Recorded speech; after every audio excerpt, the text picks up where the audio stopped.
All right, in this episode today, we have Petrina Kow. Thank you so much for coming on, Petrina. Thank you. Of course, she is the authority on voiceover. Wow. I feel that in Singapore. Thanks. And so in this episode, we'll be talking about that voiceover and also some things to do with what you're up to. Yep. Right? Tellingstories.com. So, Telling Stories Live. Tellingstorieslive.com, which we're supposed to be live, but some of our episodes are pre-recorded. So that's all coming up. So let's start with actually I wanted to ask about so we do health, technology, entertainment, right? Health, So, technology, and entertainment. Right. I like that. because it covers everything generally. HTE. HTE. Yeah. Yeah, one letter short of some sort of mobile phone. Mm-hmm. Yeah, HTE. I like it. Yep. So to do with age though, health, part of health is also like the world at large and communication, all that. I Yep. feel that's healthy communication. So since we're talking about voiceovers, just your thoughts on what do you feel Singaporeans, in especially how do we communicate? Do we communicate effectively enough? Do we speak English well, or English? How long do I you guess. have, Dwayne? Well, in a nutshell, before we get what's to really other interesting things. is I think as a whole Singaporeans are very efficient. Okay, so and I think I love Singlish. I love the fact that we have this unique language of our own, and I feel it's something to be proud of. I don't think it's something we should be ashamed of or shy away from. What I feel that we've been struggling with as a society is that we have tried to deny it. We disallow it on local TV. media. We we treat it like that sort of like crazy cousin that we all don't want to talk about in the family, and it's like just not talk about it. Yeah. But I think it's time to take this out of the closet and show it to the world and say, there's much to be loved about this. But I think it's about learning how to also master the language and the art of communication so that we can learn to code switch. So I think the idea is that we must still Exactly. learn the language properly so that we can communicate with the rest of the world and be clear. So I've got nothing against accents and, even mild mispronunciations of words, even though I Right. teach articulation and I'm a voice coach. And I get very nitpicky about where you're placing your tongue. Is it on the alveolar ridge and all that sort of thing? But I am fully for being authentic, being yourself, having your own accent, but the point is to learn to be clear, okay? Right. Not only in terms of articulation, but also in terms of expressing your own thoughts and emotions. And this is where I think as Singaporeans, we have done ourselves a huge disservice by not encouraging that in our children, in our education system. I was going to talk about that. Yeah. Do you feel that the system, the environment provides enough for someone to learn how to communicate well? Nope. Whether it's even listening is part of that. No, not at all, right? Nope. Straight answer is no. I think you can see it straight away from the moment they enter primary one. It's great when it's really funny if you have children or if you have kids. You just watch their entire sort of educational journey. Okay, Right. when they come through the womb and they're in the house. Not many families, though I think it is changing, okay, are learning to speak to children like they are human beings. They speak to children like they're some sort of strange animal. Like, look, cutie, True. what's wrong with you? Nene, don't take the dog. Look at the dog. Look at the bird. I'm True. like, why is this a bird? Like, why is this just not a bird? You know what I mean? Right. Or like a beautiful bird. Why is it a bird? And Yeah. so it's this sort of thing which slightly annoys me, but I see why it's happening. Okay, I'm not trying to be whatever, but I think if we learn to express and communicate, what's going on as we're doing it with the kids, they learn really, really quickly. Because I have a lot of parents come to me and go, oh, how do you get your kids to speak so well? You know, because they both. Yeah. How do did you end voiceovers. up speaking so well as well? Like how did some of us, not where did we come from? Where do we come from? No lah. I think it's a combination. Like my parents always. My mother was a teacher, but if you heard her speak, I mean, she spoke well enough, but she didn't have like the Queen's articulation either, right? Right. My dad speaks really well. I think I come from a line of a linguist. So my grandfather apparently was a translator in the Japanese army or something. I don't know what he did, but things like that. But I think for me growing up, it was just my own interest. I had a real ear for sounds, and I like to Right. mimic them. I like to test sounds in my in myself, and I think I always kept that activity going and very much alive. I listened to a lot of BBC growing up. I watched a lot of American TV. I watched a lot of TV, full stop. Right. And so you just copy lah. So it's natural for you. It's not like you had to learn the IPA, which is the International Phonetic Alphabet. I have to openly admit that I look at those things and my eyes cross a little, and I think, let's just go with where it's placed in the mouth, how it feels, because I can't do this learn a whole other language thing. But yeah, back to the point, I think it really is about encouraging our children to acknowledge their feelings, learn how to express them in a full way, and not only because I always say that the journey, our voice is here, our heart is here, our brain is here, right? They're not very far in terms of anatomy. No. But yet sometimes this journey and this journey just takes like years to develop, just because it is so hard to express something. And so I feel like for a lot of my clients that I'm helping, or just generally in the population, we really haven't learned how to acknowledge, how to express ourselves properly and fully in thought and in emotion. So physically, psychologically, emotionally. Right. We have lots to do there, and I feel like this is my role or my passion in helping people do that, find that. Yeah. Because I feel it's fundamental to who we are. Right. You know Yeah, what I mean? so that's a good time to talk about this now. So maybe you can tell us a bit more about how to, someone who's interested, to how to find you. I'll put links in the video description below, but like just generally while they're here. So what do you mean by find you? How do we look, say if I wanted to take lessons from you? Oh, okay. How would I find you? I work with a company called Art of Voice, so you can just Google www.artofvoice.com and you'll see my program. So I run 2 workshops there. One is called Speak to Influence, and one is called Voice Acting 101, which is really fun. And I also see clients one-on-one, and my clients are anybody from like 9-year-old kids to, I've got CEOs, I've got bus uncles, everybody, all kinds. Yeah. Okay, really good. Interesting. Yeah. Awesome. Well, speaking of health, we're going to get into the whole voiceover territory in a bit. But right now, to wrap up health, let's talk about your favorite food place.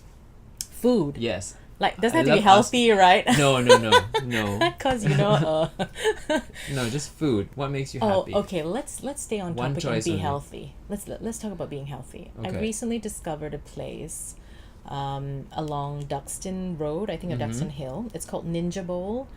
And I love that know name. it sounds really cool, but they do nice little healthy bowls with fresh ingredients. So you have a choice of either having your mains on some salad, some rice, or some quinoa. So Ooh. depending on how ravenous you feel or how healthy you want to be.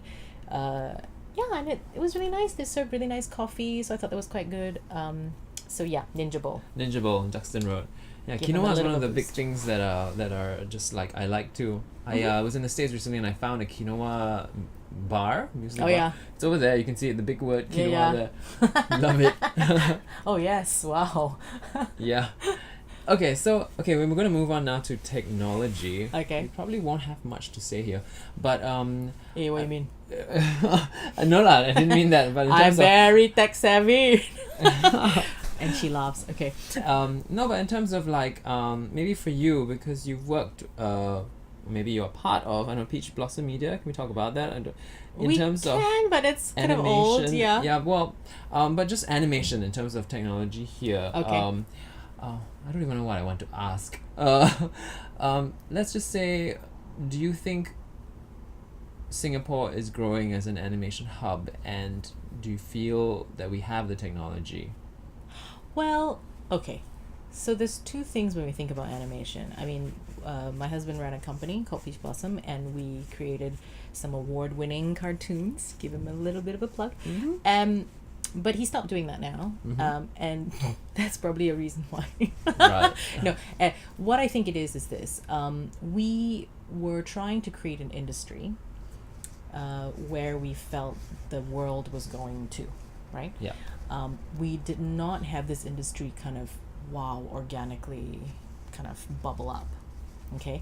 And so the government put a lot of money into it, and we were the beneficiaries of it, which was good. However, I think what came out of that was a kind of an involvement of what it is now, which is where we seem to be finding our strength, or at least we're trying to get into the very technical stuff. So we might be very skilled technicians in doing animation. So I think we have graduated bunches of these artists and digital technicians.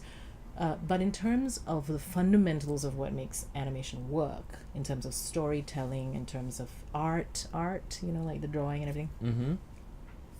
I think we're still way off. Right. It's hard to. I wouldn't say it's because we don't have talent. I would say it's because it's very hard to sustain a living. Right. Because there are lots of big name companies cropping up in Singapore now, and so there is work that you can find. And I have a good friend who's actually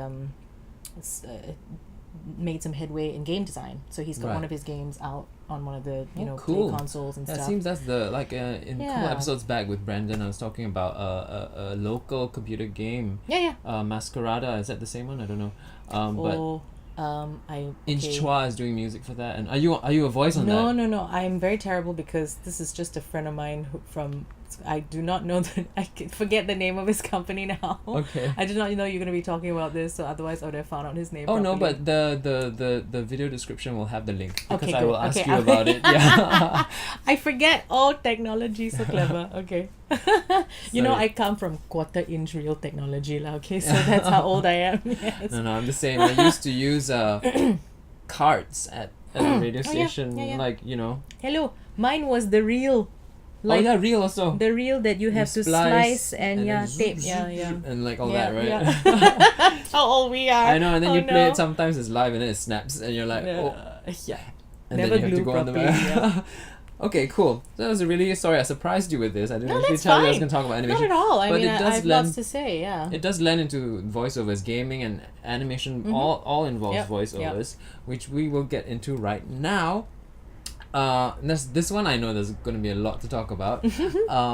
So we even have a clip that we are going to play for you. Jeff DePaoli, a friend of mine now, whom I met because of my Disney channel. In some ways, I approached him. Awesome. We met in LA, and he said, "Oh, since you're so much into voiceovers, why not I submit my voiceover sample to you?" And that's good proactivism there already.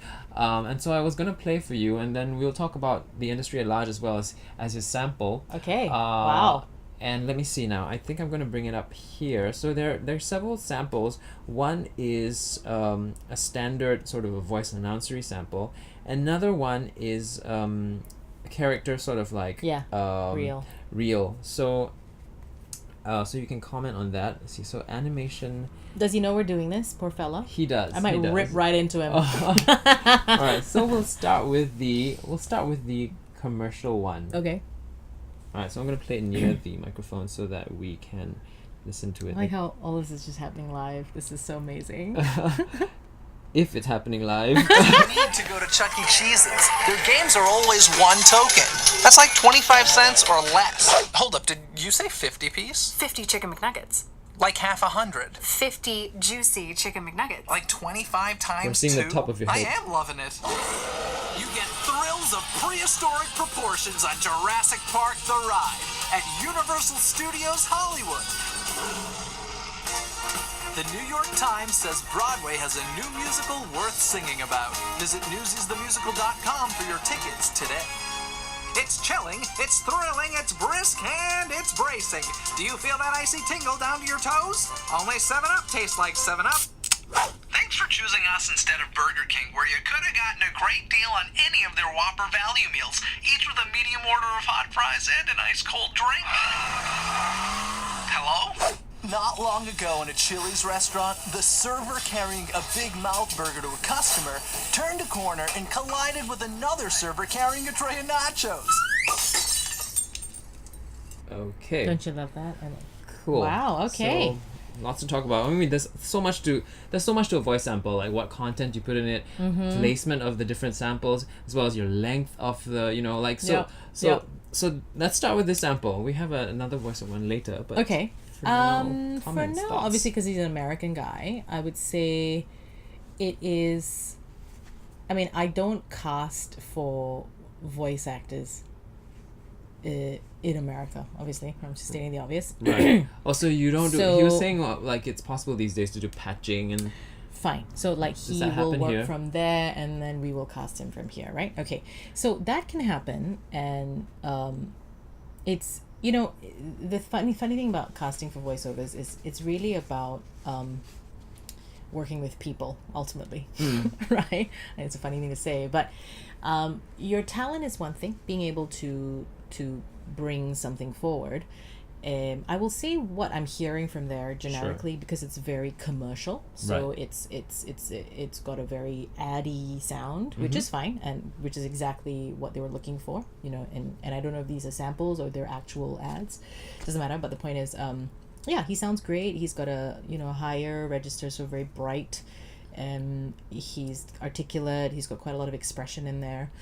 I'm not hearing the range right now. What else he can offer besides just the addy stuff, right? Right. So will I cast him for a role in an animation? I can't tell because he's not doing a voice. He's got another one. Okay, He's got another one, but this is more the commercial stuff. Yeah. So also the misconception is that voiceovers, you need to have this deep sort of like a Paul Carr voice, but that's not it. You know, like I mean, to break that right away. I mean, like acting, voiceovers represent gamut of different people too. So you're gonna you're gonna need all types of people. Yes. So basically, it's possible that anyone can get into any voice type can get into. Yeah.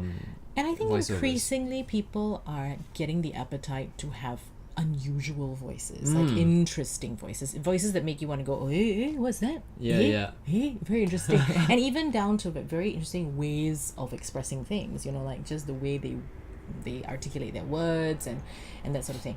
Obviously, if you're coming from the point of view of a practitioner, I would say the more the merrier lah. So if you can do more accents, you can really morph your voice to be as many different things as you'd like, and you're not just being typecast into the commercial realm or the straight up announcer type person, Right. You know. And if you can do all, like I suppose in the theater world be like being a triple threat, right? Yeah. You can make your voice dance, sing, and act. It'd Then be better a lot. You have a lot more options open for you. Yeah. Right. I also feel that like even if you have that deep announcery voice, sometimes it's good to have, like you're saying, the acting aspect to it, because sometimes that can do you in when you need to do something big announcery, but yet you need some sort of acting, and sometimes not all voiceover types can act. Yeah. So then you hear that kind of it doesn't relate because of that, right? I think what you're thinking of is sometimes people make the distinction between, are you a voice actor or are Right. you a voice over? So in the States, I know that's a much clearer distinction because there are some people who are just great at the voiceover and beautiful. I mean, that's one thing they do, and they do that damn well, and they earn lots of money doing that. But in Singapore, I think we don't have that luxury to just be just a voiceover, though I know some people who just do that, and that's good. Right.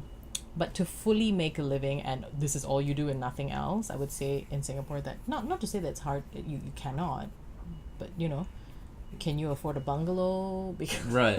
You just got to be more versatile to be able to. Right. Yes. We'll get into that more, but first let's listen to his. He's got an animation reel as well, but let's do the sound alike reel. So that tackles the animation as well as the sound alike. So see if you can identify some of these voices.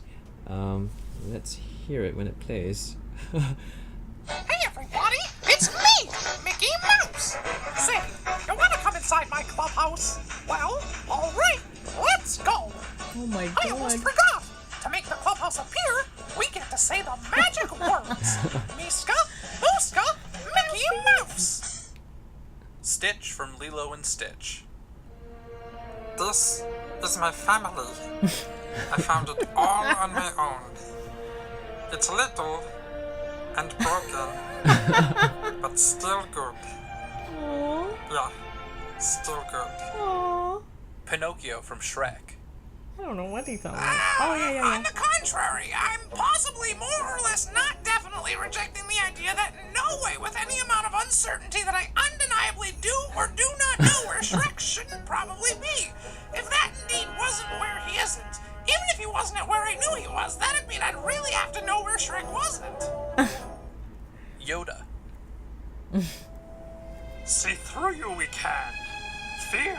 path to the dark side. Fear leads to anger. Anger leads to hate. Hate leads to suffering. And now for a magic trick from Bullwinkle the Magnificent. Watch me pull a rabbit out of my hat. Oops, wrong hat. Oh. Hi-ho, Kermit I the don't know Frog if we here. should- Our own Fozzie Bear has prepared an act for you. It's not great, but he's worked really hard on it, and after listening to Mark and Angus Gershwin gargling, anything should sound good. Anyhow, let's give a big welcome to Fozzie Bear! Ah, waka waka waka! Why is Kermit always so happy? Because he eats whatever bugs him! Ah! That was terrible, Fozzie. Now for some real talent. I, Gonzo the Great, will balance a pole on my Okay, so head this with goes a on great for white another shark 1 swimming minute. in a I don't know. bucket. Yeah, I got the idea. Yeah. So I don't know. We can talk about length also and putting it together. Like when, how, you know, do you want in out? Like, do you think this is an appropriate length or too long? Or okay, but first thoughts. First thoughts, I think he's really on the right path. I think he's really talented. He's got a great ear, which is really the prerequisite, I think, for being a good voiceover. But what I mean by good ear means you can hear things and you can replicate things. Because I've discovered these are not the same thing. Right. Not many people can do that. I'd have to say I can't even do. Yeah, he's got a really nice range there. A lot of it's in the scratchy up here tone. I haven't seen the boom, you know, where you can kind of go there and then go there, you know. Right. So like do a transformer versus do a, you know, like a cartoony. Yeah. So but I mean, Right. it's fine. You don't have to. You see, that's the Right. thing. I'd You venture don't to say have to. probably that's not his Yeah, strength. I you mean, don't because have he's so strong with the other voices. Exactly. Generally, You don't have to, Life yeah. is fair. Yeah, yeah. You cannot be everything, right? Yeah. There are very few people who are like that, and they're very irritating. Yeah. But he is on the right path, and I think what he's doing with the demo is great. What I would say to make it kind of more snappy and in 30 seconds, I get most of it, is he can actually remove who he's doing. Like, there's no need for a what do you call it? To a explain. tag, yeah, to say, oh, this is Right. Lilo from whatever. You can Right. just do it, and if you're great, people can tell who it is straight away. Right. So have more confidence. So yeah, and so Have maybe more confidence, Jeff. You're good. you are great. So I think what you can do is with that entire reel, pick the top 5 or 6 Right. that you have people like play it to 10 people, and immediately they go, oh, Yoda, Right. or like, oh, Lilo Stitch, or like, oh, you know, like straight away. Right. And what's a And good get length? those. Like not more than a minute, you'd say? I would Because people say- you get the idea after a while. Really, Yes. really I soon. mean, you can definitely edit it to make it very snappy. So just have like, say, a Yoda come on, and then like a sound bite, and then bam, another one, and then a sound bite, bam, another one, bam, bam, bam, and bam. So you could even squeeze like all 10 in there. Right. But just have all the voices coming in and out, because I think in those 30 seconds, because the world has very, very bad ADD now. Yeah.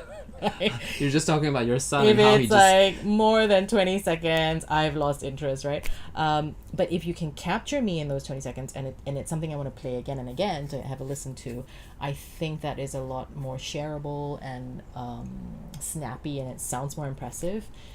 Though keep the long one in case, you know, you're really looking to cast something a lot more long form, Right. and people want to hear more of what you can do, not just kind of like a you only do 1-2 second impression. I want to see if you can sustain this character for the entire season. That's another right? skill Yeah, in so itself. if that's the case, though, this might draw them in. They might Right. they might call you down for a test, and then when you come down for the test is when you can impress them with the rest of it. But I think this is a very good tool to have to just blast out and put it out there and see where it lands. Yeah, Right. good job. So you couldn't tell from the initial one whether he had that dynamic range in terms of acting, but Yeah. because obviously he does. Yeah, But so definitely put more of that. everything that you can do, like, and as varied a range as possible. So Right. if you have all those great impressions, you can also have some of those really nice bright clear reads that you do for ads, because at the end of the day, that's what you're doing, you're selling a product. Right. And then if you have some great acting type ones as well, I would say put that in there, and that's a very solid reel. Right. Yeah. So what kind of reels do you need to put together? Like, do you have to have one, for just for commercials, and then one for like voiceovers, or can you mix them, or can you do all 3? Yes, I think you should have all 3. Right. Have all 3 that is standalone. Have Right. one that's sort of like, here's my resume in 30 seconds or Right. 1 minute, that kind of thing. Right. Because I think they serve different functions. Yeah. It depends on the call. That's the right, call, yeah. Right? What do they want? That's right. Because if they're casting for a commercial, they really they may not need you to be acting all that. They just need you to be bright and happy and clear. Right. If they're casting you for a character voice, and Right. then these sound alikes might be very helpful for them to Right. see that you're versatile, that you can maybe create a character of your own. Right. Or if You it's like know. an agency, then they just want to know Absolutely. in general like Yep. what you can do before they work Absolutely. with you. Absolutely. So it all depends on that. Here's Yeah. a tip that I do. So I noticed that Jeff had, for the commercial ones, quite similar voices closer together. So what I do is like I tend to do the high voice and then a low Low voice, voice, and yeah. then put so then it makes you sound Yeah, yeah. like you do Many different many things. different things. Absolutely. And less similar. So do that. That's my tip as well. Yeah. Okay, so we've talked so much already. We've covered that. Let's see now. So where do you get content in putting, like, for yourself, putting a reel together? Like, Jeff used a lot of humor, which is really good because humor is, I mean, for me, I learned these three things about what sells. It's humor, vulnerability, and sex. Ooh. Or a mix of any of them. So if you look at any famous celebrity, humorous, vulnerable sex. yes, exactly. So if you look Wow. at like Fantasia, she's vulnerable because of her baby for American Idol, so she gets all the votes. Kristen Chenoweth is funny and sexually funny. So Yeah. so then like, so you look at different people. It's Charlie Chaplin's obviously just humor. So like, well, Jeff has used a very good humor. Yeah, His as content is well. humor. So where do you think we find where to get content? What would you do, or what would you advise someone to do In a reel? in a reel? Okay. By the way, the production of it is better than what you're hearing, of course. So you want to put together Yeah. you want to get a proper recording equipment and stuff like that. Yeah. Yeah. I have to say, and I have to confess to you, dear Dwayne, that in my 20 years of doing voiceovers, I still don't have a reel. Well, it's also different in Singapore. Please forgive me. This is one area that obviously I need a bit of work on, but Right. No, but you I have don't these. a You reel. actually are working. Come a little bit closer, Yes, dear. I am. You are actually working. So basically, what happens in Singapore is that once you do ads and things like that, that reel that you have is in the database of the houses as well. So they send those out as well. But just personally, you haven't. I have not got a website of my own that has my work, and I don't do any of this like what they teach you in How to Succeed in Business 101, that type of stuff. I've been very fortunate, obviously, to be able to have been working this long and be sought after and be in a position to hire people as well. Yes, but all of those.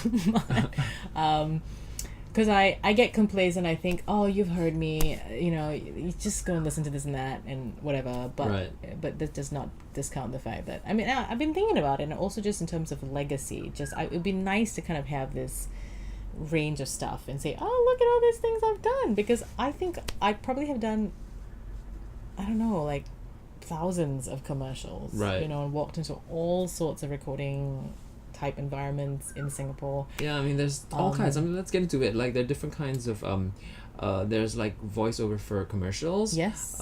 Different sorts of commercials as well. Yep. The speaky types and the character types, and then there's also corporate videos. Yep. There's award ceremonies as well. Yes. There's gaming. There's cartoons. Yeah. There are Well, so long there's forms, a so like lot. documentaries, doing the sort of interstitials for longer form Right. things. And then there's like guide Educational videos. videos, There's yeah. also like when you call in, like, please dial. yes, Press, phone messages, so phone messages, and yeah. it's a whole string of all these things. Prompts, voice prompts, which I've done for, and I mean a lot of the grunt work stuff, like the unglamorous, not fun to do things, like read numbers from 1 to 1,000 in Right. 3 different tones, is mind-numbing, boring shit. But Right. Audiobooks, don't forget also, by the way. I've never had the pleasure of doing audiobooks. I would Me neither. love to. There isn't so much of a huge market here, but Not I would here. love to do that. Right. Just because I think, it's just wonderful to be able to something out read such there. beautiful words. No, I mean just okay. reading words, right? And well written words. So I think I'd love to do that.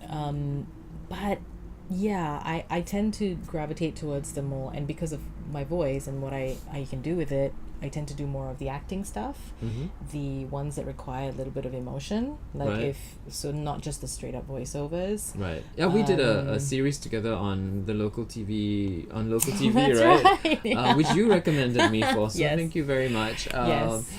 It's actually Singapore's first animated sitcom. Yeah, and yeah. we played. Heartland We are the Hubby. same age almost, but we played mother and son. I'm your mother, yes. I'm always someone's mother on any kind of thing. So I sell all kinds of things from nappies to like, peanut butter to milk powder. But I think because it is a little bit like acting where if your voice is a certain way, you do get kind of typecast, Mm-hmm. in terms of voice cast. And it's not a bad thing. I think you just have to own it and show that you have versatility. And apart from that, I like doing also stuff that's a little bit more challenging. So now that I'm in a position of hiring people or suggesting people, I've become like a bit of a resource for other producers, and they go, "Hey, I'm looking for this kind of voiceover. Who can I ask?" And I have a ready pool of people in my hand that I can go, okay, call this person for this, that person for that, because I've worked and hired people, I feel like I like working with people who get it. Yeah. Who are versatile, who can take directions, Yeah, that's and that type of thing. Exactly. It's, talent is and skill is one thing, the technicalities, but also being able to work as a team player, Absolutely. to take directions, Yeah. to good attitude, all of that. Absolutely. Yeah, it's I would say is more than 50% of succeeding in the business is about showing up and showing up with guns blazing. Right. Yeah. The other thing was also just really quick getting back into the content. Mm-hmm. So you wouldn't be able to suggest where to find content if you want to put a reel together. Sometimes you may be able to Google and find like sample scripts, but they will invariably be American scripts, okay? Right. And it may not be very helpful if you're in a Singapore context. Right. If you really, really want, you can call me via number below or whatever, Uh-huh. because I'm very sneaky and I like steal my scripts, and I keep them just for my own use in terms of like training my clients good. and my students and getting them to practice with it, and they love it. They say, oh, this is a real ad, I can kind of practice with these real words. Yeah. So I could kind of give you some ideas, or what you really could do is if there was an ad that you feel that just you take it. what's the word, like that you feel that you could do. Right. Let's say you've got a beautiful, lovely, sexy voice and you want to do maybe an SK2 ad or Right. one of those things. You type out word for word lah. Yeah, exactly. Right. Right? You can just write it yourself. Watch and then you just type out word for word Yeah, the you can script. copy the script Copy. or Yeah. write it yourself if you're good at it, if Yeah. you trust yourself. That's a Yeah. bit dangerous though. But or even pull out I helped my friend record samples and we flipped through magazines. Yeah. And sometimes Reading the there are copy. texts that are really good Yeah. for it. Yeah.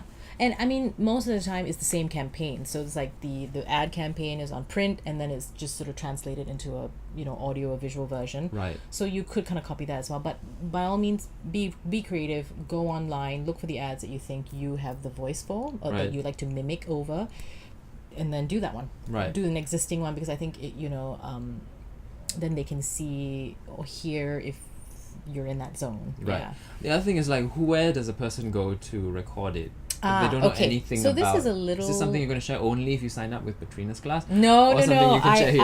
I actually freely give out this information, and this is the little secret I'm going to tell you. So a lot of people think I'm going to record this like fancy or pay money for a demo or whatever.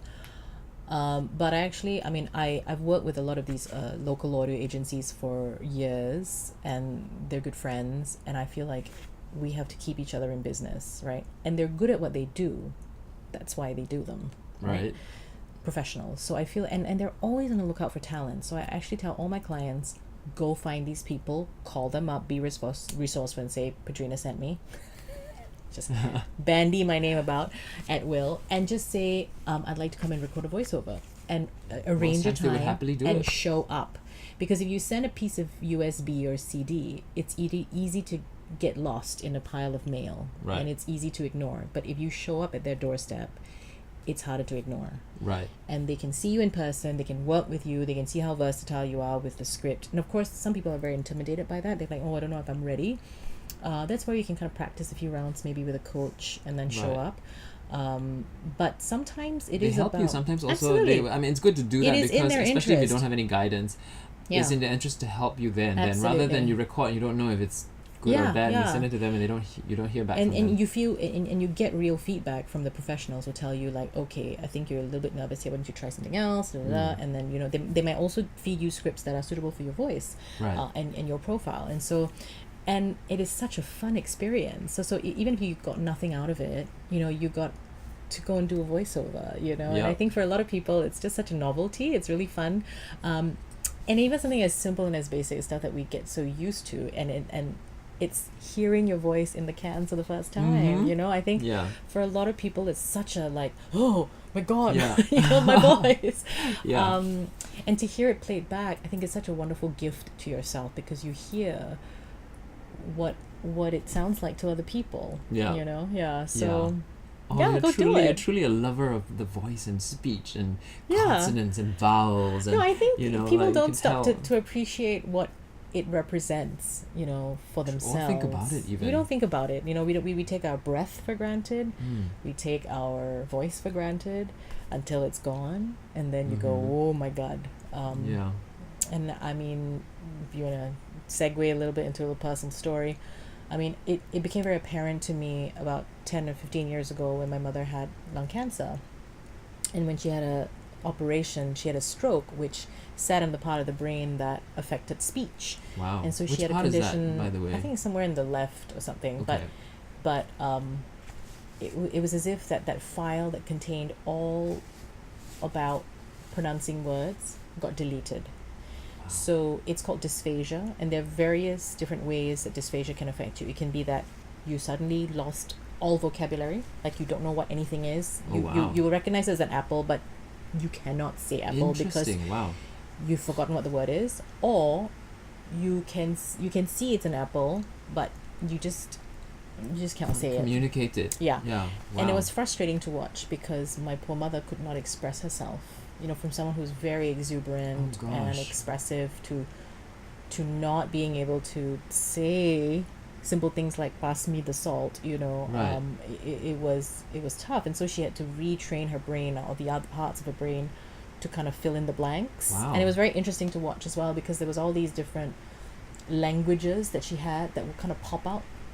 And then suddenly, like, she can go from not saying something to she can sing the entire happy birthday, like, Wow. perfectly. It's interesting how And our yeah, brain's so it's like, structured. our song part maybe is elsewhere, or like there's like the muscle memory or something, and then Yeah, I would say music is Yeah. very different, because even with yeah, with people, memory in terms of music is very different. I think people who have amnesia or whatever, Yeah. or who have lost a lot of things, if you connect with music, it somehow just something like wakes pops up. back. Yeah, Yeah. so it's really bizarre, and so I think that sparked my curiosity about voice, and also just from my own journey with working with the voice. To me, even though I work with my voice to act and to do different things for other people, I feel ultimately it is about coming back to yourself, right? And finding that truth. And I think if we did that more often, we would be better people, and we would just, True. do you know what I mean? Like we stop being the person that somebody else wants us to be, Right. and we would speak our truth. We would be honest with ourselves, most importantly, and we can always find ways to say something that is truthful, that does not hurt somebody else, and Right. that's what I truly believe. Right. Yeah. Oh wow, which is probably why you're also part of Telling Stories live.com, right, which we Yes. will talk about later. But thanks for sharing that. It's Most amazing. So in terms of the discovery of being in the studio for the first time, going to record your sample, and just like, don't be afraid of it, right? Yep. I mean, you want to find your voice, you want to sort of open yourself up to learning more about yourself, because your voice is you technically as well. Okay, where do I want to go with this? I also wanted to ask. Okay, I can just jump in right here real Right, quickly, go because for it. I've discovered that so many people hate their voice. It's true. I started off hating my voice Yeah. but when you come to terms with it, it's almost Yeah. like hating yourself. Yes. So when you learn to deal with that, Yep. you open up so many other things. You It's learn so to love- interesting. I mean, is. it's only when I started working with clients that the first thing, even people who are so accomplished, Yeah. like really amazing people, right? And then the first words out of their mouth is when I ask them, I say, "Well, tell me what you like about your voice." They all come out and say, actually I hate my voice. Yeah. It's like really weird, and you're like, huh, why? But it's such a gift. It's so unique. Yes. Everybody's voice is unique, and it's like an Absolutely. expression of color of who you are and everything. So don't hate your voice. It's so bizarre, but I really put it down to the fact that, you know, we have such a complex relationship with this thing called the voice, because we hear it a certain way in our own heads, right, as we're saying Right. it. We also, it's very, very deep seated, like it's really, really deep. And so when I work with my clients, I realize a lot of the times we're not doing the enunciation stuff.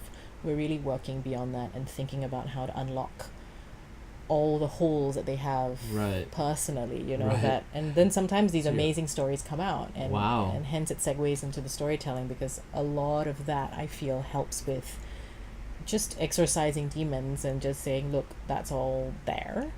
Petrina And Kow, voiceover authority and life coach. yeah, it's oddly kind of very closely linked. is. And in fact, scientifically, if you want to be very geeky about this, is that when you start to mention and talk about issues in the past or whatever that's been bugging you, and you kind of put words to it and you kind of get it out there Mm-hmm.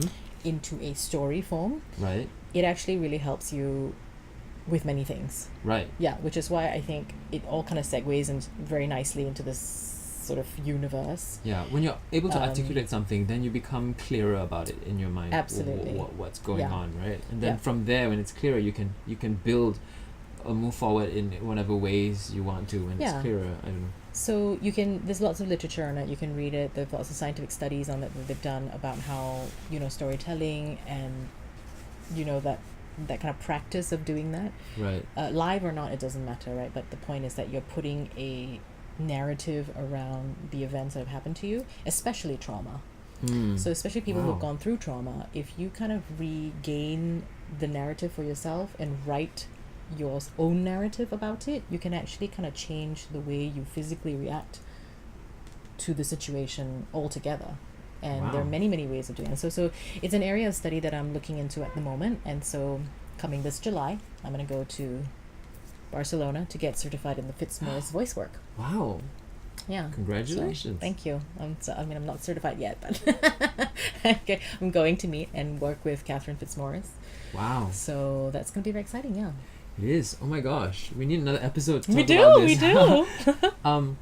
Okay, so to wrap things up, just a bit more. I don't know if we can wrap up that soon, but I have to say also that doing voiceover work and working with good directors Yeah. has forced me to awaken my voice that now lends to my acting on stage. So Yes. I found dimensions that I hadn't known I could, use before or had before, but now you can lend all these qualities to your acting as an actor if it's something that That's that, so you know. interesting that you had that sort of the other way around. Oh, right? yours was Well, no. As in, this is really interesting because to me, a lot of people ask me what's the difference, because I know people who do voiceovers, right? Right. And they just do whatever.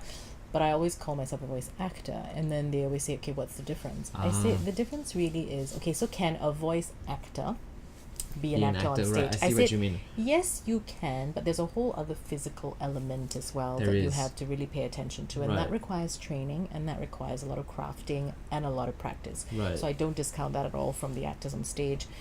It's just like the way you would act on stage, and then you tone it down for TV Right. and film and that type of thing, right? So it's a different thing. But with voiceovers, you cannot cheat.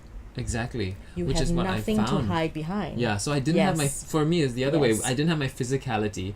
Yeah. So I had to channel all that through the voice. Yes. But then now, when I go back on stage, it's almost like I have more of an option. It's like, now do I want to do this part physically, or Yeah. can I just use my, My voice voice. at this point? Absolutely. And so you have the option. So it adds a whole dimension. Absolutely. Yeah. But what I do also advise a lot of actors, doesn't matter what background you come from, is that the physicality in the booth does help with Oh, the bringing absolutely. of the emotions, right? So if Absolutely. you had to kind of like pant or whatever, then run around and pant. And if you had to really emote and cry, then you've got to put yourself in that place where you've got to conjure and you've got to bring, because you cannot just let it anymore. Like you know, Yeah.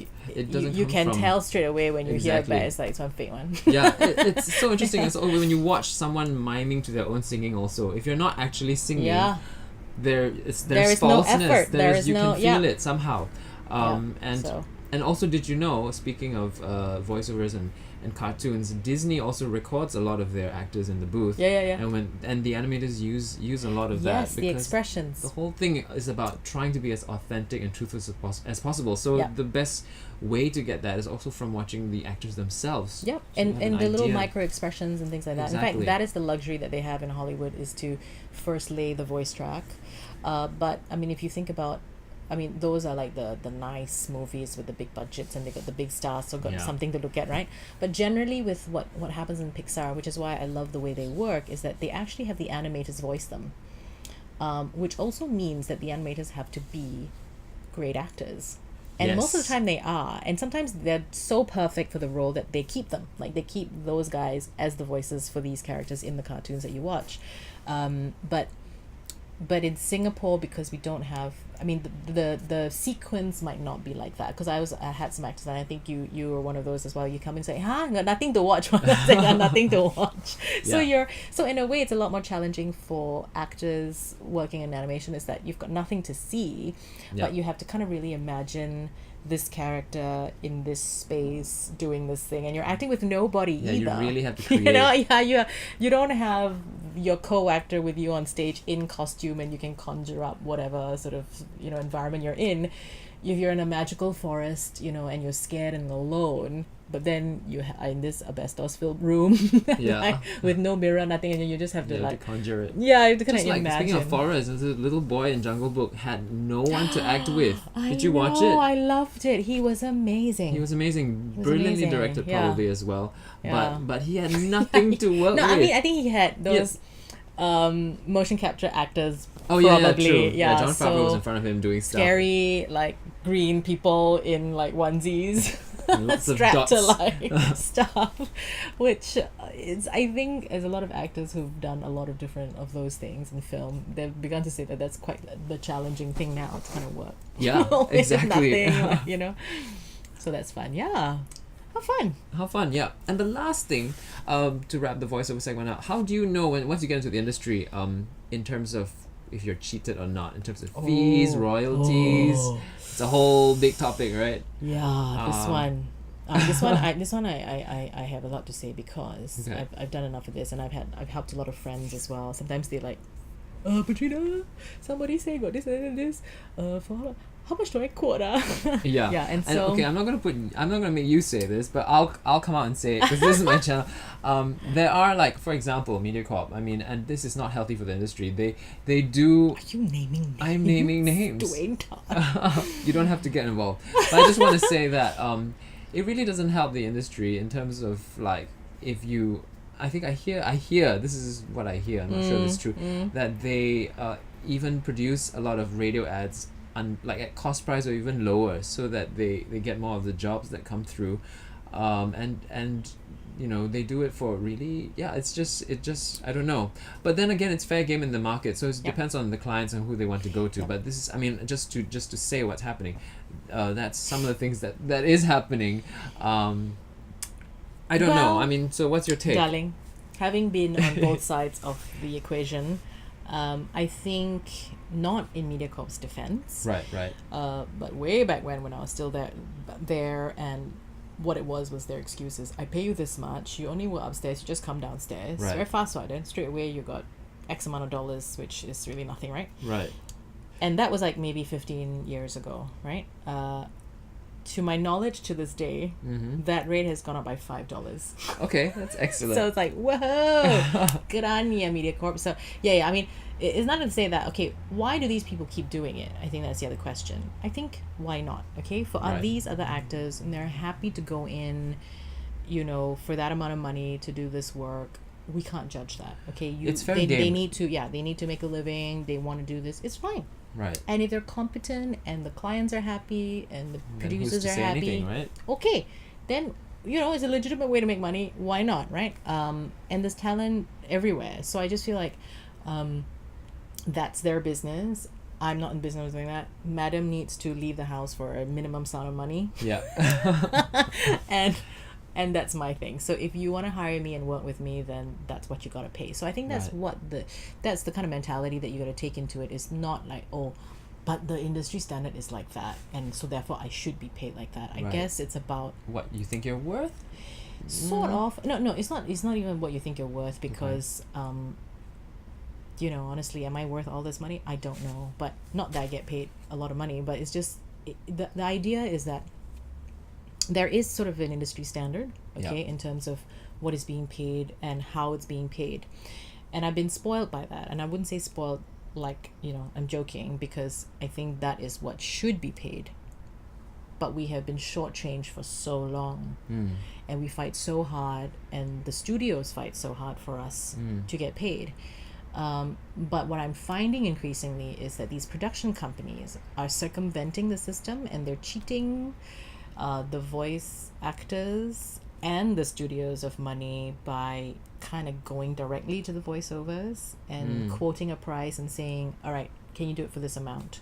Right. And then if you're like, okay, and then you say okay, they will just go to the studio and just pay them for the audio fee, and then that's it, because they know that the studios will charge accordingly for the full rate for the actors.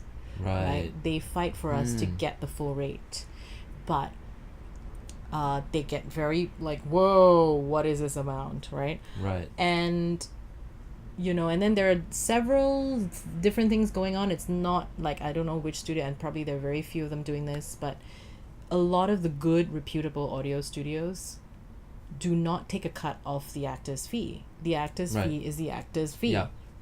Yeah. That is a straight up cost, and then you pay the studio for what they put in terms of hours for their recording, their mix down, whatever. Okay, this is what it costs, people. Okay, this Yeah. is why you pay professionals to do it, because we go in, we get our job done, 15-20 minutes, half an hour, we're out. Okay, if you want to be labor and work with a not so good actor and not get a great result, then okay, you go ahead and pay less, and then you work, and then if okay lah, you get a less than ideal result, that is what you pay for, you see. So I Yeah. mean, I think the reason I'm still in circulation so to speak, and you are too, is that we all kind of bring a different level of game to it, right? So if you can listen and take feedback and give and make it a breeze for these people, and I have to say, even for a lot of ad people, agency people, I've had to fill in the blanks a lot of the times, and I think Yep. you understand this, Yep. right? As an actor, when you work with a director who knows how to get it out of you, Right. Yes. the quality is different. Yes. It really is definitely. different, right? Whereas the people who like, can you say again? Yeah. Yeah. Can you say again? Yeah. Can you do it again? But then don't tell you how exactly, Exactly, to do it no. different. It's Then like- you're like, Then you gotta. how? Yeah. So if you're a good actor, and Yes. they will see this too, that you're saving Yeah. them time at the end of the day. If you're a good voiceover artist, you would probably try and identify what you're doing, Yes. label it, and then go, this is this is that. Now, is this what you want, or is that what you want, or is Yeah. something in between? Yes. And then so that you kind of grab them and don't let them waffle yeah. on. So Because you get tired, that's really important, and then you cannot deliver, right? Because people keep forgetting that we're humans and Right. we have energy and Yeah, we need exactly. breath. And we can't just like be a machine and churn out the thing. And every time we say the same line, there is a subtle difference, Yeah, right? And yeah. we consciously make it subtly different so that you have a variety to choose from. yeah. And so this is really interesting, because there are very It few is. people I can get into nitty Technical- gritty Oh, with, yeah. but No, this is good where for us, good yeah. for and good for the audience too. Yeah. This is where it gets geeky fun, right? But it truly, I love working with directors who get it, who know how to push you, and I'm not afraid to do it again and again until we get the best take, and we get the best sound. And I'm Oh happy. yeah, to that kind of do hard that. work is different from the Oh yeah, waffling hard work. yeah. You know, It's the. Have you ever walked out on a client before? once or twice actually. So have yes. I, yes. I'm just like, you really don't know what you want. You're also I'm insulting going. me. Yeah. And yeah. Well, yeah. thankfully, it's been very few. Like I've Yeah. only done it once, and that was a long time ago. And I just felt like this young guy was just, his first time on the job or something. Like, I don't know. And first time on the job, never mind. If But you're, ego. Then ego. Then this one I cannot. So I cannot do. Yeah. Cannot. Yeah. So, Yeah. But most of the time, I get great clients who pick me for a reason, because they've worked with me, or they like They like the efficiency and what I can do, and they're very good about expressing what they want. And it's a breeze. It just makes working so easy, so fun. And it's, I mean, when people see what we do, they go, so fun, your job. It can be, but So it also fun, can be like, it depends on how it goes, because usually there's the agency, the client, and then the voiceover artist. Oh, yeah. And then a bit of the sound person. An army a mix. involved, So it's like sometimes they're very differing opinions. Oh, yes. And I think sometimes the more in the room, it's worse. It's very kind of... Too many when I walk in cooks. and I see 8 people, I'm like, this is going to be a long, Long day, session. yeah. And if they're not together, most likely sometimes... Well, it depends on who's giving direction, right? Yeah. And then nowadays, I think the challenge also is that it's so mobile, so not all the right people in the room at the same time. So you record already, then it's like all these non-decision makers are in the room. And so then you they have to play it through the phone, which the quality definitely drops. And they're like, why the voice like that? I'm like, because you're not hearing it from the actual speaker. So be here if you can, like it's it's so true. And I so think many that's stories. one thing I feel that I know like people are busy and they don't want to come all the way down. But I said, this is your recording of your big ad. And it's a voiceover. I think you can't hear it through the down phone. and hear properly. Exactly. Because Okay, good. So anyway, we can't talk so much about it. We want to talk about royalties and how it all works out. I think go to Petrina. If you need to, just look for her video link in between, because we only got like 5 more minutes before the hour is up, and I want to talk about the Telling Stories Live or any upcoming projects. So please share with us. Well, I think I'm probably going to go on but this would be over by the time you watch it, and talk about my stories, some of my stories to share. But you can catch. Well, let's talk about that after, when to catch the next episode. But let's just just share with us a little bit more about. Telling Stories Live came about a year and a half ago, when Shireen Abdullah and myself, we were at the cast party of Crazy Christmas 2013. Theatre. So I still feel theatre is always the start of so many other things. So I usual sort of end of show cast party. She was the producer. I was one of the actors. Having some champagne. So we're just chatting up, and then I realized that Shireen had done some radio work that I was not aware of. I was like, hey, I didn't know you're on radio. So she I used to work on 938, blah, blah, blah. I said, I used to be on that station and stuff like that, right? And so we both discovered we had a love for the spoken word and stories, right? Stories being told on the audio medium, not just visual. Because we're such a visual society today. But because of my background in radio, I always felt like a real affinity for audio stories and how it just sparks the imagination and why it's so beautiful and it's such a great medium. And we talked about the moth, and we said, I love listening to the moth. She's like, oh my god, you also like the moth? And so we're both like, oh my god, and so from there we just on a drunken dare sort of went, we must do something. I was like, you say one, you don't la. And so we kind of did this, and 9 months later the very first ep was born, and we all had a turn telling stories, and then it was just kind of like a just this kind of organic thing that we started to find people, and we would come and help them through the stories, and then what it has become is really, I think our mission really is to get people to kind of build a more compassionate and communicative society through stories. There's nothing quite like being in an audience when a person is up there with nothing but just his voice and his story, and it's honest and it's personal and it's raw, it's meaningful, it's life affirming, it's really all of those wonderful things. Yeah, so each time, and it doesn't matter, people always think that, I must be like some fanciful, speak wonderful English. Just tell your story. Rubbish. I've had people come up, I've had people from all walks of life. I even had one completely do it in Mandarin and had it live translated by Joe Dong, who is amazing. Yeah. And so it's really all walks of life, and it doesn't have to be life-changing type intense stories with a lot of emotion. It can be as funny and as trivial and as silly, or could be really, really moving. So everything really. And so I can't wait to work with you on your story and hear your story. But I believe, it also kind of stems from this belief that everybody has a story to tell. Which is why I do these interviews. I feel like everybody absolutely. has a story to tell, and you find a whole different dimension.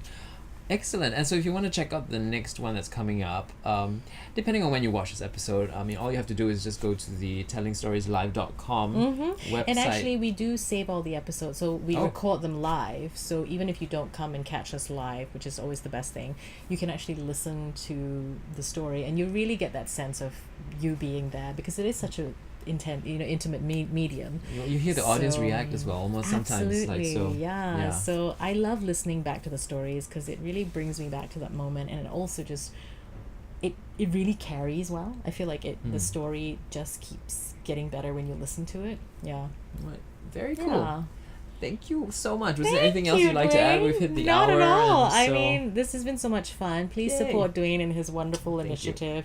He is such a lovely, lovely human being and one of wonderful friend. Thank you, yes, darling. likewise.